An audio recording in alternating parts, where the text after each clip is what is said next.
Ladies and gentlemen, rockers from all around the world, welcome to another episode of MPJ New Album Review Show. It's me, it's Paul, it's Andy, it's Cully, and we are here. We're only missing Trish from this little mob.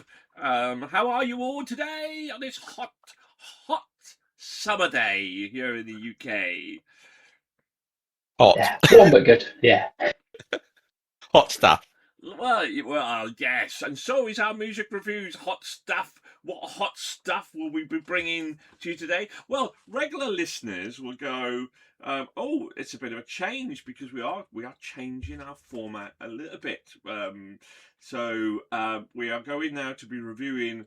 Well, you lots. We're going to do 2 episodes of 4 albums, and we're just going to chat through and talk a lot of crap. Give our usual ratings, of course, out of 4 and where they are, because now we've done our 700th album review yesterday. So we're going to be, by the end of this, we're going to be up to 712 album reviews that we've done, which is incredible. So who will make our Hall of Fame? Who will crash and burn? We'll find out, shall we? On today's feast menu, we're going to be talking about 4 brand new albums. Teramaze with The Silent Architect, Crashdïet with The Art of Chaos, Fangslinger with Welcome to the Lost Souls, Saloon, and Black Keys and Preached. Or Peaches, as it's known. Oh, peaches. I see the exclamation mark. It's not eyesight. So I just saw the exclamation mark, the D. But it's obviously an exclamation mark. So yes, of course, peaches. Yeah. So both Teramaze, Crashdïet, and Black Keys are all returning artists. We've reviewed them before.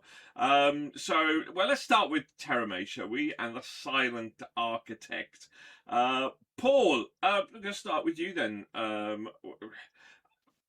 We've reviewed them before, very kind of heavy melodic kind of rock band. Did this kind of tick some boxes for you? What do you think, buddy? Interesting question. It's what I'm here for, brother. It's why I am sat in this chair.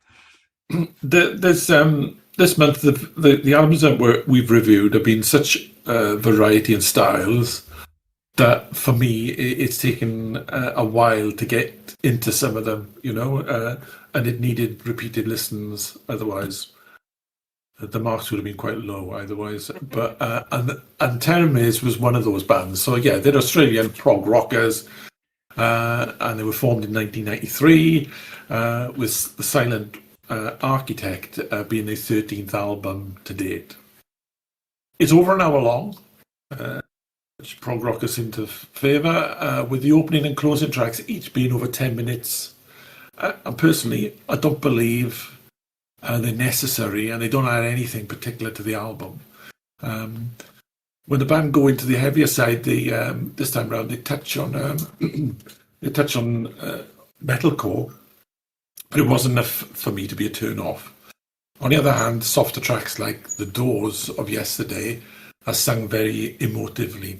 So overall, it's a very good album and worth investigating, but it just didn't tickle my fancy for those 10-minute tracks, which I'm probably going to skip if I had to listen to it one more time. Ooh, if you had to listen to it one more time, that's a bit damning, isn't it? Andy, what do you think of that? Do you agree with that? Do you not agree with that? I don't agree with it. No. Oh, really? No, I thought actually this is a really strong album. It does take confidence though to start your album off with a 10-minute prog track without a doubt, and to bookend it as well. But I think it does really actually grab you. It's quite sonically kind of big and expansive, but I think that it does keep its focus throughout. Paul mentioned Doors of Yesterday. I think that's a really good, strong ballad track through for it. Yeah, it's got a good mix. It's got sort of big riff tracks, but it also has those quieter ballads as well. The vocals are really good. Really clean. It's well produced. I actually really did like it a lot throughout, and I would listen to it again. I'll stick those 10-minute tracks on and get on with it. Oh, For some reason, I love the fact that I put albums in, and coming up to this conversation yesterday with the other batch, I put an album in that I thought Will would really like. It had that kind of bit of German synth in there and stuff, and he gave it a really low rating. And then I go, I don't think this is Andy's cup of tea, and bang, it surprised you, doesn't it? It's great, love it. Chris, how about you? Can you stomach 10-minute tracks or not? The length of the track doesn't bother me so much. The Teramaze do prog rock, and they do it well. We know they do it well. They've been doing it for a long time. And in fairness, they released an album last year, sort of May time last year, and so they've done 2 prog rock albums in a little over a year, which is fine. It's good. But prog rock, I think the more I listen to it, the more I realise that while I can appreciate the artistry that's involved, it's not really my sort of genre. I need something with a bit more punch to it, and this just seemed a bit more sort of meandering through rather than having the sort of the bite and the drive that I'm looking for. I mentioned the Harmony Machine because I knew the name from knowing that I'd reviewed these guys before and I'd listened to them before. And when I reviewed that album last year, I actually quite liked it. When I reviewed it, I can't remember a single track from it. I can't remember anything about Teramaze that makes me think, oh, great, we're listening to Teramaze again.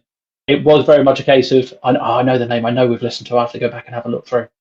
And I get the feeling this is going to go exactly the same way. It's good. It's really good for what they're doing. Musicianship is brilliant. It's really well put together. It's really well constructed. I don't think it plods along, but it doesn't take me on the journey along with it, if you see what I mean. And so while, it's a really good, polished, accomplished album, but it's background music for me. I could happily put it on while I'm doing something else, while I'm while I'm driving if I need something to reasonably well chill out to.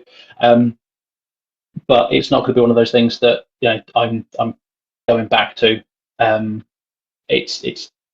be a band that I've listened to and forgotten about. Yeah, unfortunately, it's the problem with prog. I mean, I think there's pros and cons, isn't it, of prog rock?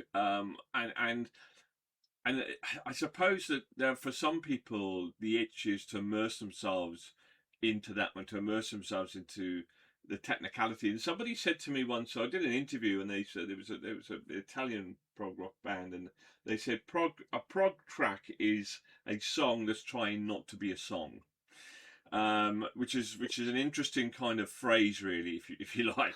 It's just like. And I don't feel that that's the case here. I think just because you stick in a 10-minute track, you can't call yourself a prog rocker. I don't think that they necessarily kind of fit that band. I think maybe they just want the label of a prog rock band without being a prog rock band, because it was deep melodic heavy metal, and it was a very high standard of it. But I agree with Paul. I don't think this is necessarily a prog rock, but those 2 tracks were overly long for what they were. I mean, they were okay, but I don't see the point in a 10-minute track. I really don't. Unless you're telling a story, then great. I don't think this was telling a story. I think it's a concept album. So I enjoyed it. It was good. It was just overly long for what it was, and I wouldn't necessarily say it was prog rock music, which then would say that I think maybe that's why Andy enjoyed it really as well, because I wouldn't necessarily categorize it just because there are two 10-minute tracks. It was a prog rock. It didn't have those. I think it also depends like when you listen to it, because I tend to listen to music a lot when I'm working. So it does sort of like yeah, indeed. So I tend to like, I don't listen to music necessarily to all the time, just to listen to it and the songs, and the sort of like a 3-minute songs like that. So a 10-minute song can just be the song as it needs to be, because I'm working and I'm engaging with it that way. So it often depends how you listen to stuff as well. Yeah, I just want to comment. I just want to build on your comment as well, though, Nigel. Just like one of the most successful prog rock bands ever, Rush, didn't really make their tracks more than 5 minutes. I mean, the build-up of music and everything, fitted in with their songs. So that's kind of my argument, really. Oh, God, I agree entirely with you. I mean, me and you profess to not enjoy prog rock, and yet we went to 2 Rush concerts, so 1 or 2 anyway. Yeah. And they were amazing. I mean, they were incredibly even though they went off in different directions and tangents, there was always a melody there, I think, and some of the music was terrific. And I never thought of Rush as a prog rock, and then people go back and go, "Oh, they were the best. They were one of the fathers of prog rock," and I go, "Really? Okay." Yeah. Well, there's like Asia and Heart and so forth were down that lines. It's just that you had the hits that they did, but but I would say Rush was. See, I see when people describe prog rock about a song not being a song and it going off in different tangents and taking a life of its own, and I would say, well, surely Jimi Hendrix was the birth of prog rock then, because even though he didn't do heavy melodic kind of that's the sort of things that he would do. You just would never know where Hendrix was going to go or where the hell he was going to end up. That and so that to me is prog rock. Whether it doesn't have to be slow and deathly like a death march. That's what prog rock says to me anyway. So I mean, how do you? I went to a Genesis tribute band last week, and that was about 30. That's about 23 minutes of one song we did. What's that? That's fun. Which band was that? A Genesis tribute band. A Genesis tribute band. Oh God, right? Okay, yeah. Just death by 1,000 cuts there. Then. Still good, still, but yeah. Okay, so let's look. I mean, we give our ratings out of 5, and we talk some trash. So let's kind of do that in as well, then, shall we? Obviously, we have Trish votes as well. She'll be returning to us, hopefully, maybe next month. Paul, let's start with you then.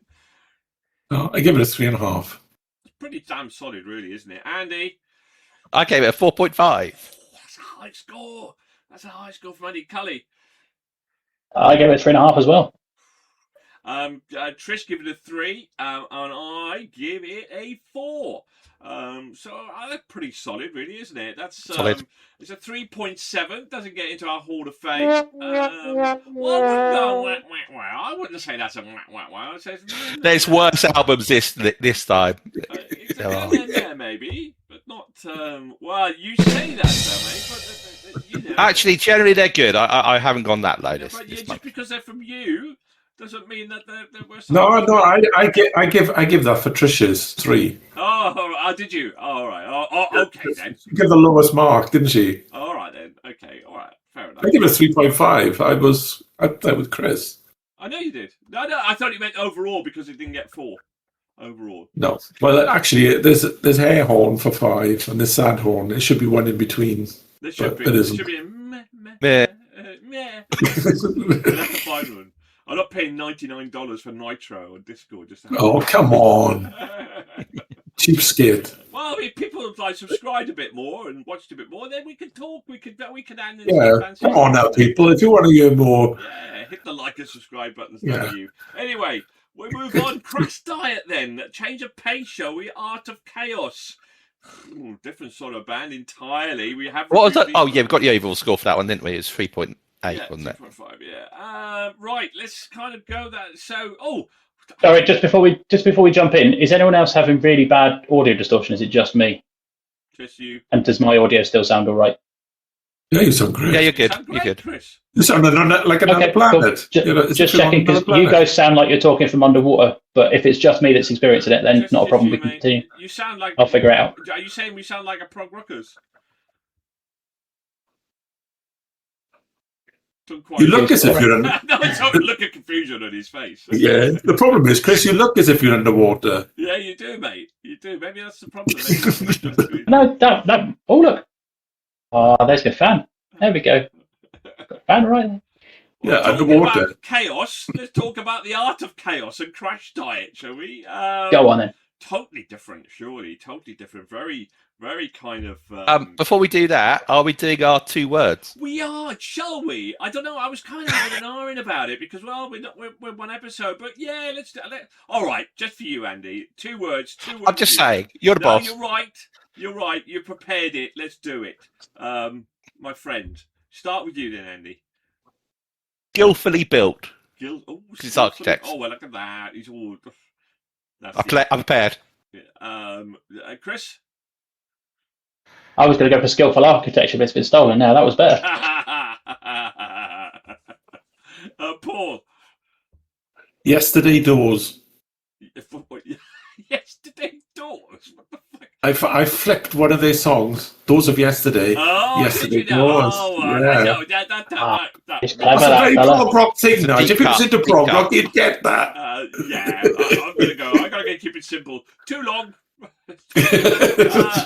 Okay. Right. We have chaos. We're talking about chaos. We're talking about the art of chaos. We're talking about Crashdïet. Andy, change of pace. Oh yeah, for the last one, yeah, absolutely. So it's so this is sort of like a more of a sleaze band from Sweden, isn't it? Crashdïet. So yeah, it's enjoyable enough, but it didn't get me feeling like it was anything original for me, or there wasn't any songs in it which really stood out through for it. It's all like sort of glam, glam hair metal, sort of circa 1987, isn't it? Motley Crue and all that kind of stuff through for it. I know what they're going for the vibe for it, but it does come across somewhat these days. It's a little bit the wrong side of not an act, but just a sort of pastiche through for it. And sometimes you can pull that off if you've got sort of enough going for it musically. But it didn't quite do it for me. It is enjoyable still, and it is quite fun. The songs which come through, but it's a bit, I guess, disposable, I guess would be the word for it. I didn't feel anything after actually listening to it through. It's a good enough listen, but not quite anything which I want to go back to that. Oh, interesting. Chris, would you go back to a bit of Crashdïet? Yeah, so I kind of have to agree with Andy somewhat. I've written down that it's kind of a cross between Motley Crue and Steel Panther, but these guys actually mean what they're talking about. So Steel Panther, of course, being the sort of mean what they're talking about. Well, so Steel Panther is a parody band based on the attitudes and stuff from the era, whereas Crashdïet don't seem to be a parody band. They seem to mean what they're talking about. They seem to mean their sort of the sleaze rock ways, which is is fine if that's your bag. I would prefer to listen to either Motley Crue or Steel Panther, because either I want to listen to sort of the artistry that came from Motley Crue's music, or because I want to laugh and Steel Panther gives that in space.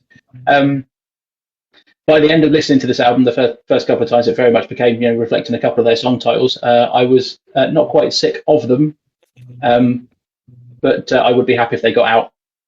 So the artistry is great, but it's not my type of music. It's again just sort of Sorry, I probably wouldn't recommend it to other people. I mean, the artistry of Motley Crue. I mean, yes, but they've released albums. They have people coming back. They made that sound. Yeah, they were groundbreaking, creative works of art. I wouldn't call them groundbreaking. I would say they put together albums that kept people coming back. They've released more albums than I have. Yeah, I know. Would you describe it as artistry? I mean, it is art, I suppose. Music is art, isn't it? But would you go far as whether we appreciate it or not? Art is art for art's sake. Oh, I appreciated it. I did not say I did not appreciate it. Paul, what about you then? Would you concur to the words of the artistry of Chris? As an art critic, and as a cheese taster, I have a bit to say about this. So yeah, look, Crashdïet. Cheese, brother, but I don't think it's for art's sake. How do you know? So Crashdïet, they've been around for 20 years, believe it or not, and without that, still, as has been pointed out, are living in the Motley Crue and Poison era of glam rock. And The Art of Chaos is a glam rock album with a rock hard, a hard rock swagger. Tell us how you felt about it, brother. Obviously, how did it make you feel? Rock hard. Obviously. It didn't feel me rock. It didn't make me feel rock hard. No. I'm not sure what the hell was going on at the ending of Sick Enough For Me song. I mean, they opened a couple of cans and started chatting to each other and what have you. And yeah, as a blooper on the end, maybe yes, but not in, at the end of like the second or third song in the album. overall, it was an easy listen, but it is like when I want a bit of, I'm looking for mature cheese that I can get a taste in my mouth, not something that is mild and bland and and is a fake. You want some proper vintage cheddar. I want or something Stilton. I want something that makes my taste buds pop, basically, and not just cover my teeth in a sort of a fur. So I'm not quite sure what cheese you're eating, Paul. I just give it I think it's fair to say Paul is sick enough for them. Maybe he is a cheese critic that we just didn't know about. Yeah, I mean, it was. I would say it was an average album. I wouldn't say it was a bad one, and I wouldn't say it was a great one. It was somewhere in between, maybe just a little bit over, because they've stuck to the style of music, and but I wouldn't pay any tickets to go and see them. And I've listened to the album. I wouldn't pay money to go and get a vinyl or anything in that respect. So, but if you want to listen to some sort of Motley Crue effort, then you can listen to this. I think you're all being slightly harsh. I understand what you're saying. This is a really high quality trash rock album. With earworm after earworm after earworm. There's a couple of tracks that kind of hit my playlist, and I just thought I agree they're kind of maybe a very much a Motley Crue type of band, but not quite as silly as Motley Crue. I love Can of Worms. I love Quitter. I think I might have heard them before, but I didn't care. I think I might have heard those melodies and riffs in other music, but I still didn't care. They hit my cool playlist. You could describe it as a throwaway album, but I think it's a little bit more than that. I think it's Andy said, if you're going to do this, you've got to do it well. And I think they did it superbly well. They know their market, they know their niche, and they didn't relent. It was a really fun, entertaining album that made no apologies for what it's about. So this whole, and I think that this bit at the end, in terms of maybe the outtake and whatever, was a symptom of that. It's the right word I'm trying to use. That that was the manifest of what they were trying to get across. Light, fun, crack a beer, have a listen, have a party. This is what the album's about, and it's a bloody good example of that album in this genre. And if you're looking for that, I don't think you can get in this moment, in this very moment, in terms of the musical world that we're living in. If that's an itch you want to scratch, I don't think you can go far wrong with this thing. It is an art, and it is chaotic, but it's bloody good. There we go. Fair enough. So, if I had that sort of itch, I could get the ointment. Got to be said. Well, you do, don't you? Right. Okay. He says it doesn't really, people. Right. Okay. 2-word review, shall we? Or no, we'll go. Keep to the format. Keep to the scores, shall we? What do we get? 2 words then. A really good 2 words. No, we're going to do them after the scores. It's the format. Finish off with the 2 words. So let's find out then, shall we? Paul. No, we didn't start with Paul. We started with Andy. Andy, let's just give you a score. I gave it a 3 actually, because it was good, but it just didn't stand out. No, I get it. Cully. Yeah, 3.5 from me. Ooh, you're going well with the 3.5s at the minute, aren't you, Paul? 3. Right, fair enough, yeah. Trish, give it a 4, as did I. Give it a 4.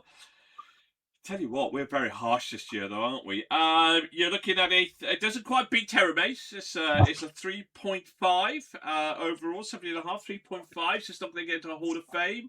Top 350 albums, though, or top 400 albums, I think. So you say it's big harsh, but actually that's my spoilers lowest score of the month. So. Well, yeah, I'm just saying it's harsh. I'm not saying, hey, Handy, that was harsh, you bastard. I'm just saying, overall. Overall. Well, you got to be critical. You got to be critical. It takes time. It takes something to get up now. You did. Right. 2 words. Let's finally give our 2-word review. Andy, 2 words from you to sum it all up. Silly chaos. Silly chaos. Yeah, fair enough. Oh, look at Chris's face. He's stolen it again, has he, Chris? I've told it again. Nope, I went with Serious Panther this time. I love that one. I love that one. That's really cool. Paul? 6 months. I'm going to ask you. I'm going to ask you. I'm going to whisper to you in 6 months. I'm going to go Crashdïet, and you're going to go, "Ooh, what? What are you on about?" I think Paul is secretly telling us that that's what he's putting forward for Album of the Year. No, I just say what I just got to say when I say to it in 6 months' time when I'm going to mention Crashdïet. Oh, I gotta go. Crash and burn. This is Crash and burn, but in a good way. Crash and crash and burn. There we go. Okay. Well, let's move on, shall we? A change of pace is certainly. Did Trish say anything about it? Well, she did. Because she must have liked it. I told you, Trish. Trish who? She gave it a 4. She gave it a 4. Yeah, I Right. did say. Yeah, I did say. So talking of Trish, Black Keys and Peaches. That's for you, Trish. That's for you, Trish. Peaches. Change of pace entirely. Chris. Yeah, so like I say, a bit of a change of pace from what we've listened to so far. So if you like your sort of your smoky bluesy rock, then this is exactly where Black Keys are sitting. It sounds phenomenal. I really enjoyed this one this month. It's effortlessly cool. It's start to finish. It's a bit slower than I would usually go for, but just that sort of distinct difference in the sound from my sort of usual rock album stuff just means that this just fits so well. There's that sort of semi-hypnotic style, the strong rhythms underneath all the music, and then just the guitar work as well. I did a bit of research on this one because I think I'm going to dig back into their back catalogue, and I found out that this is mostly a covers album, which I imagine would mean that Nige isn't interested. But it's what they've done is they've taken those sort of I was just really happy. But yeah, they've taken some of the sort of the home country heroes that didn't really get out of the saloons and the speakeasies, and they've made them a lot more. Oh, well, in that case, I would never have heard of any of those tracks. That's okay. That's okay. They've taken the style. They've taken the sort of the grassroots of what has been done in the sort of the Mississippi hills country blues. I think is the style they're particularly going for. But they've put their own sort of skin over the top of it in their own style, and it's just really cool. As I say, it's not usually the sort of music I would be reaching for, but stuff like "Where's the Smoke," "Tell Me You Love Me," there's a brilliant start to that. Are you talking to a mic on your desk or something? No, I'm reading notes. Oh, right, okay. Look, I make notes for this stuff. I know. But yeah, my desk is a bit higher, and I'm just sort of leaning forward. You actually did some work. Yeah, I did. Yeah, there you go. I did some work. But yeah, so I just really enjoyed it. I thought it was great. Okay. Paul, luckily, I'm relieved. I was thinking I missed a cover of a song I might know, but there we go. Paul. You missed a lot of covers. Well, no, actually, they're all covers. Yeah. So, following the loss of frontman Dan Ugerbach's father, the Black Keys have released their 14th studio album, Peaches. A covers album, leaning, as Chris has said, Mississippi country blues. The album sounds like a live, off-the-floor blues rock session with a lazy, psychedelic vibe. Bands covered are probably ones you haven't heard of, such as Big Boy, Crudup, Dr. Feelgood, and one recently done by someone that I don't like, so I'm not going to mention his name. Oh, I could go on. Who don't you like? Paul Weller. Oh, Paul Weller. Okay. Yeah. So I could go on, but this really wasn't my jam. It was interesting to listen to. But there are plenty of other good music that I had to listen to this month. So yeah, it didn't favour well for me. Andy?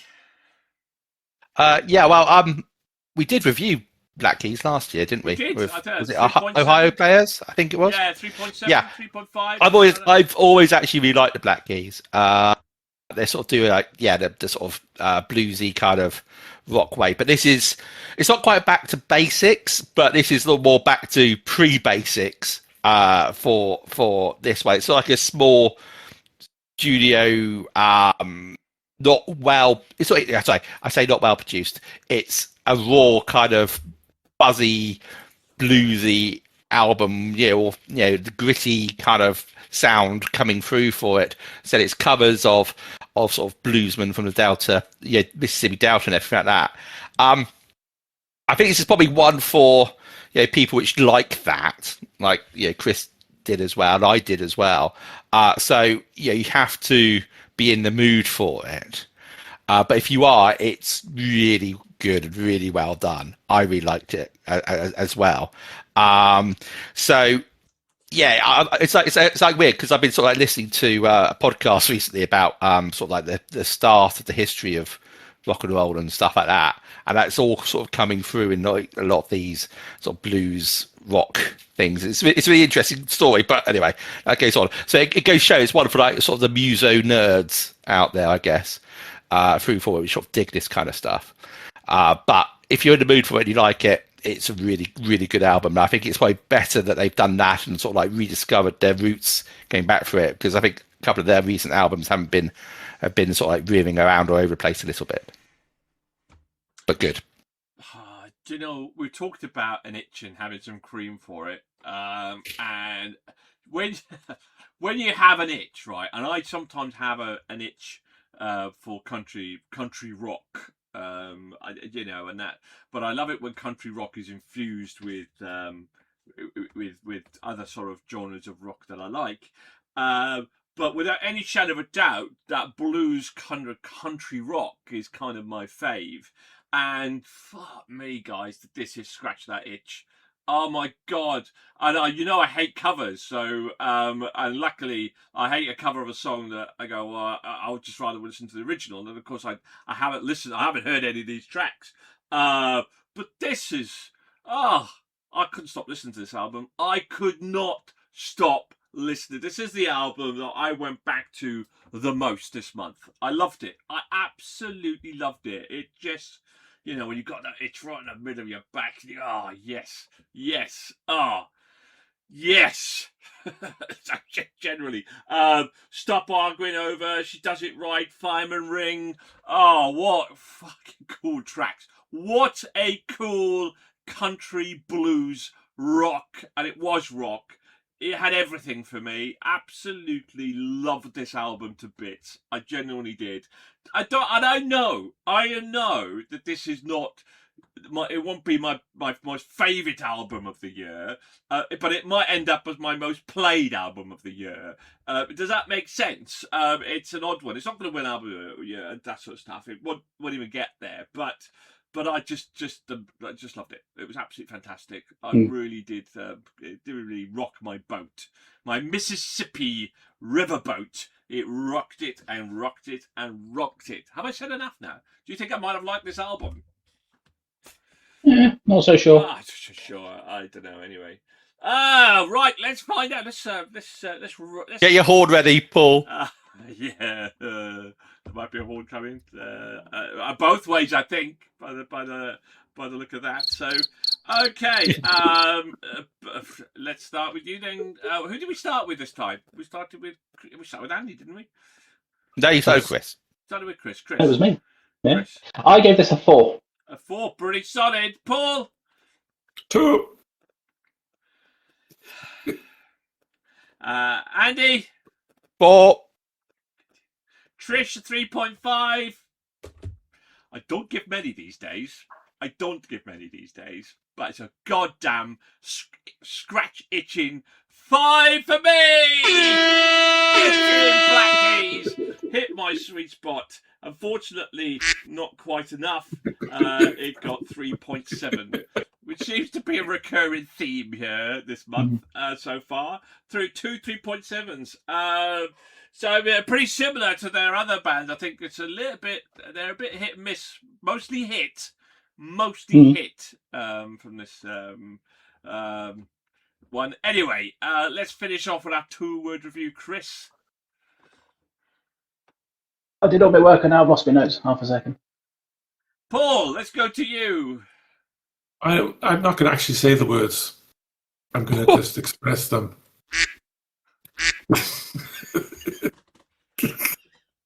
Andy. I have Fuzzy Peaches. Fuzzy Peaches. Ooh. See, I've been thinking about them now. Okay, Chris. That's why peaches have gone off. Peaches are that Hypnotic fuzzy. Hypnotic Soul. Yes, they are. Hypnotic Soul. They're not a soul band. No, there was soul to the music. It's not a soul band, but yeah, I know what I mean. I'm gonna go Delicious Scratch. Wow. Right, okay. I must admit, the first covers album that Nigel had given a 5. I mean, that is groundbreaking. I have to write it in my notes. This is a cover band. Sorry, no. This is a turning point in this show, really, that Nigel is going to say, covers. Next Paul, give an EP 5. Yeah. Look, we'll swiftly move on. But in 6 months' time, Or something which isn't rock. 6 months' time, I go Black Keys. You go what? I go. No. Every time we go, oh, this album had cover record on it. I marked it down. I just go. I'm just gonna go. Well, let's clarify. It's covers I've heard before. Okay, let's narrow down that hatred. Let's finish off the show then with a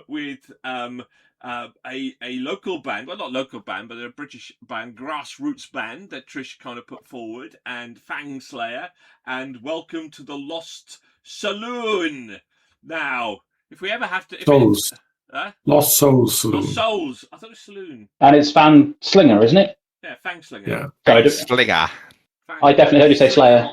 Slinger. Slinger. I heard you say Slayer. No, you said Slayer. No, maybe you're too far down your screen, Chris. Maybe. I don't think I was. Hold on, Chris. Let me just check my notes. Yeah, why not write it? Right. Yeah. I know, right? You should invest in a teleprinter like we do. Yes, yeah, I could do, couldn't I? Yeah, teleprinter. Or 2 screens. I need 2 screens. I've got 2 screens. I've got a tablet that's got my notes on it. Why didn't you put your notes on the other screen? Because it doesn't go.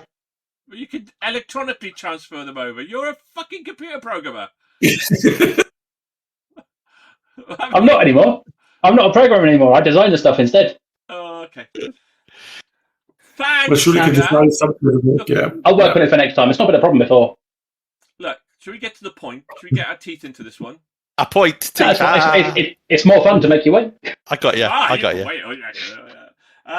So welcome to the Lost Souls Saloon. I did say that. What did I say then? Or you think I said? You didn't say the Souls bit. Oh, didn't I? Lost Saloon.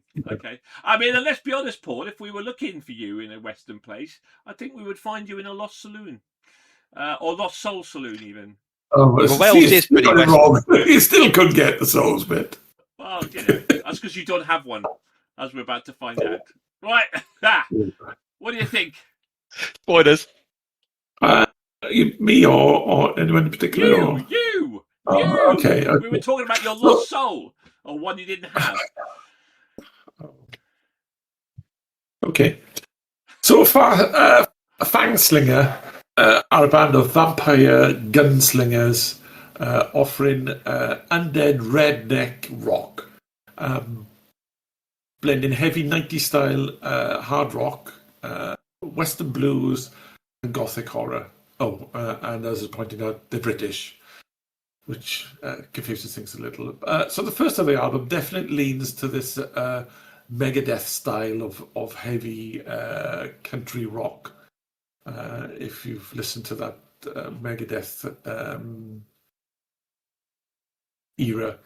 Thankfully, the album becomes stronger in the second half as they experiment with different sounds and offer a variety of material.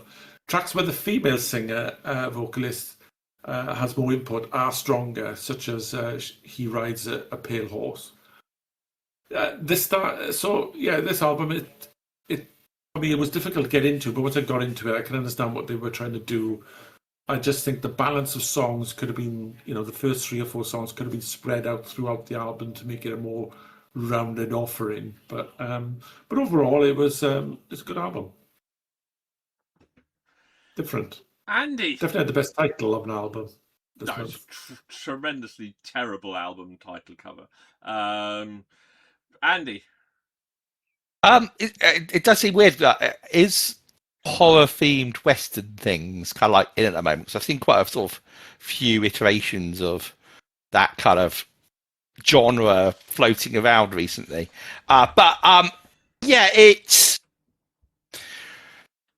It was quite good. I think I agree with Paul on it. It was quite a good listen. I did enjoy it. I did enjoy some of the tunes. Was it absolutely fantastic? No, but it was enjoyable to listen through for it. I also agree with Paul, weirdly, on the fact that the He Rides a Pale Horse was probably the best song actually there, and that was the best sort of variety which did come through to a degree. Apart from that, it was a little bit, this is just Western kind of like. Again, I don't want to say the word pastiche, but I think that does fit through for it. I also enjoyed Bloodsucker Blues. It did feel like they were sort of trying on different hats to see what works and see what feels. But that's obviously what they're going for it. If you don't name your band Fangslinger, unless you're going for that sort of horror vibed thing through for it, and that's going to be your shtick as such. So I did enjoy it. I expect it to be really fun to listen to live. As a British band and stuff, I'm sure they'll be touring. So it was good, but it wasn't stand out in terms of its musicality.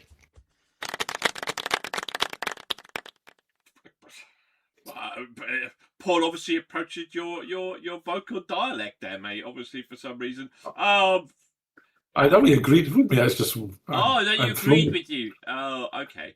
Okay, Paul. People don't agree with Paul anymore. We'll have less of that clapping. Thank you very much. Chris. So, I really enjoyed this one. I thought it was great. Did anyone ever watch a tiny little insignificant little film by Quentin Tarantino called From Dusk Till Dawn? Yeah. There's a bar in that film called a Titty Twister. Yeah. But let's just move on from that. Yeah. Set out in the back of beyond, the middle of nowhere, dusty, gritty. Happens to be a vampire den. What a shame. And it kind of just felt to me, listening to this album, like that bar has a new management, a new house band, and that's exactly what they were doing. And I just really enjoyed it. As has been said, He Rides a Pale Horse. Brilliant track. Really sort of emphasised the contrast between the male and female vocalist, which I do have a soft spot for that sort of thing when it's done well, kind of like Pierce the Veil does with their sort of contrast as well. So I was really happy with this, and it's just sort of there's real sort of the grit to the vocals, that the contrast of the female vocalist. There's a relentlessness to the pacing of it as well that I really enjoyed. I did actually think that, kind of agreeing with Paul after he said it, that spacing out a couple of the early tracks into the later album would have been possibly a great idea. I thought after He Rides a Pale Horse, it didn't quite pick up the same pace as it did before. So maybe spacing out some of the earlier tracks to sort of carry through the rest of the album would have been just a bit more to carry it through to the end. But yeah, I really enjoyed it. I thought this was quite a good debut, and I'm interested to see what they do next. Okay. I agree with a lot of said. I think this we talked about AI kind of rock band. And in fact, we reviewed a band whose name was Temporary Escape because we'd forgotten because they struck them off the records that they did an AI album, and we absolutely loved it. I mean, like, it was on a 4.5 until Andy points out that it was totally AI. I know, right? Aren't you amazing? And we did some big research into it, and yeah, I mean, the guy was releasing, whatever thing, but lyricism was incredible, the musicality was incredible. You're thinking, oh my god, but it wasn't real.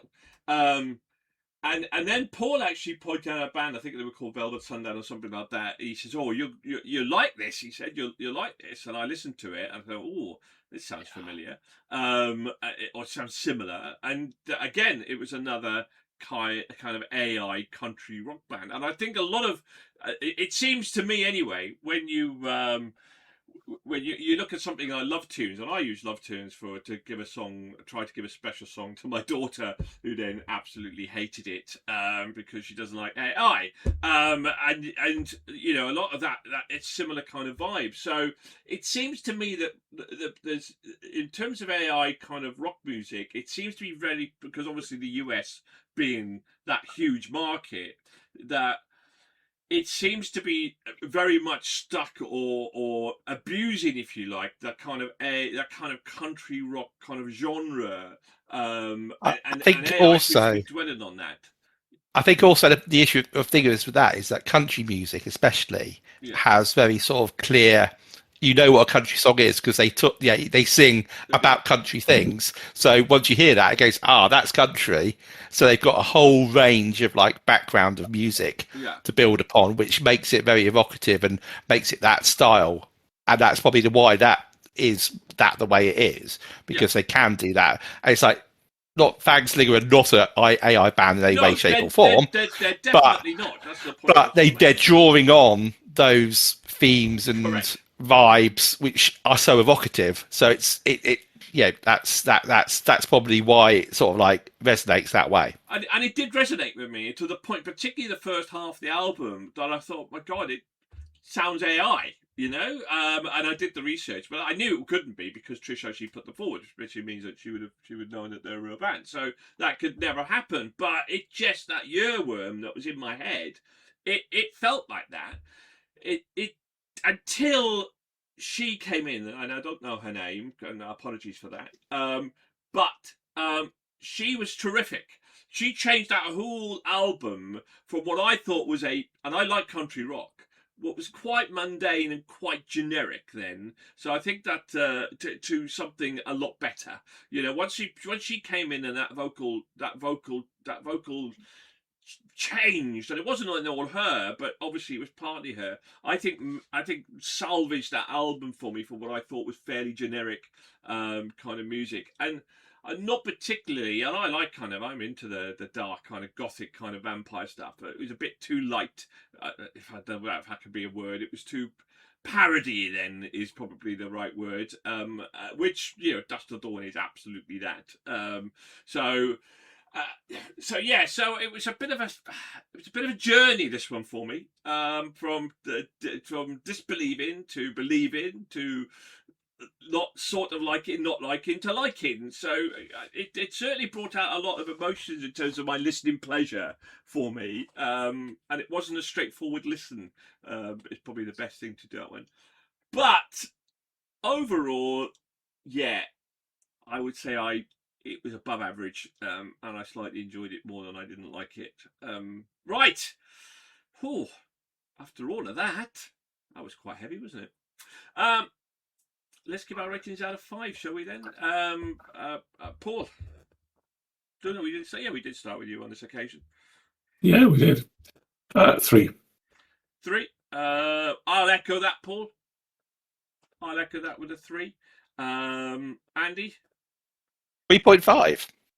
There we go. Ooh, Trish. Trish give this a 5. And if it's Trish's bag, isn't it? If Chris gives it a 5, it's going to get in our Hall of Fame. Chris. Ooh. Well, I have good news for people that didn't like it very much. I gave this a 4. Yeah, absolutely. So it's another 3.7. It's another goddamn 3.7 from us. Hey, it's a consistent month. It is. It's the third 3.7 of this episode. Let's I think, finalise, shall we? I think this is the month where it has been the most consistent in terms of what my scores are. They haven't varied hugely. So I've enjoyed them all. When Paul says to Spoilers. me, in 6 months' time, Crashdïet, I got a 3.7. Well, they got a 3.5, so maybe not. Right. Oh, well. 2-word review. Then, Paul. Lax bite. I'm going for something similar, but not quite. Andy. Vampire Weekend. Ooh. Chris. I went Vampire Western. He's really stealing a lot of the stuff I'm thinking of. Isn't he? We're on the same page for this one. Here we are, because we've been thinking about it too much. Needs sharpening. Okay. Right. What do you guys think out there? I hope you've enjoyed the show. I hope you enjoyed this chit chat over 4 albums rather than single album reviews. Hit the like and subscribe button. Leave a comment. See what you think. And do let us know. And goodbye to my panel. We'll see you for the next episode. And you know what I'm going to say. Keep safe. Keep rocking.